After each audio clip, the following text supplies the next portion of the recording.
धृतराष्ट्र द्वारा महाभारत का समाचार पूछे जाने पर संजय उनको दूसरे एवं तीसरे श्लोक में उसका उत्तर देते हैं।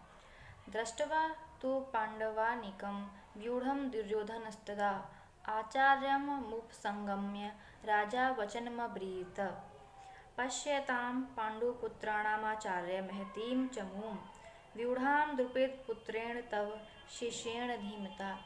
इन श्लोकों का शाब्दिक अर्थ है कि संजय बोले कि जिस समय की बात आप पूछ रहे हैं उस समय राजा दुर्योधन ने व्यूह रचना युक्त पांडवों की सेना को देखकर और द्रोणाचार्य के पास जाकर यह वचन कहा कि हे आचार्य, आपके बुद्धिमान शिष्य द्रुपद पुत्र धृष्टद्युम्न द्वारा व्यूह आकार खड़ी हुई पांडु पुत्रों की इस बड़ी भारी सेना को देखिए। अब यहाँ दुर्योधन को राजा कहने का क्या मतलब है? इसके कई भाव हो सकते हैं। पहला कि दुर्योधन बहुत बड़े वीर और राजनीतिज्ञ थे तथा शासन का समस्त कार्य दुर्योधन ही करते थे। दूसरा कारण, संत सभी का आदर किया करते हैं और संजय संत स्वभाव के लिए थे, इसीलिए वे दुर्योधन को राजा के नाम से संबोधित कर रहे थे। तीसरा कारण कि धृतराष्ट्र के पुत्र होने के कारण पुत्र के प्रति आदर सूचक विशेषण का प्रयोग सुनकर धृतराष्ट्र को प्रसन्नता होगी। तो अब प्रश्न आगे आता है, व्यूह रचना युक्त पांडव सेना को देखकर दुर्योधन आचार्य द्रोण के पास गए, इसका क्या भाव है? भाव यह है कि पांडव सेना की व्यूह रचना इतने विचित्र ढंग से की गई थी कि उसको देखकर दुर्योधन चकित हो गए और अधीर होकर स्वयं उसकी सूचना देने के लिए द्रोणाचार्य के पास दौड़े चले गए। उन्होंने सोचा कि पांडव सेना की व्यूह रचना देखकर सुनकर धनुर्वेद के महान आचार्य गुरु द्रोण उनकी अपेक्षा अपनी सेना को और भी अधिक विचित्र रूप से व्यूह रचना करने के लिए पितामह को परामर्श देंगे। दुर्योधन राजा होकर स्वयं सेनापति के पास क्यों गए?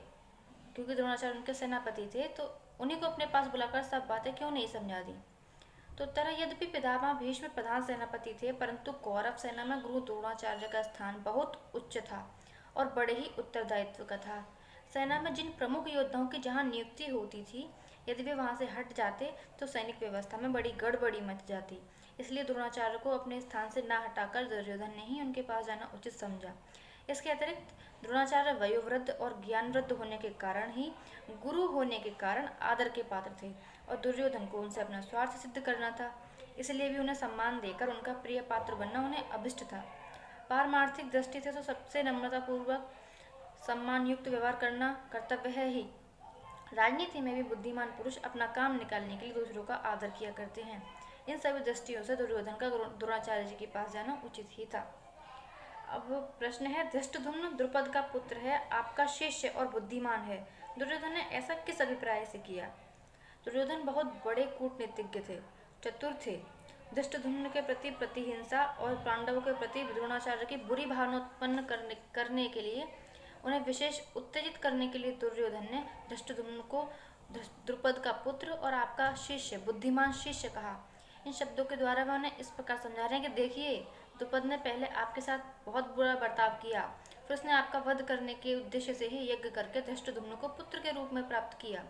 धृष्टद्युम्न इतना कूटनीतिज्ञ है और आप इतने सरल हैं कि आपको मारने के लिए पैदा होकर भी उसने आपके ही द्वारा धनुर्वेद की शिक्षा प्राप्त कर ली। फिर इस समय भी उसकी बुद्धिमानी देखिए कि उसने आप लोगों को छकाने के लिए कैसी सुंदर व्यूह रचना की है।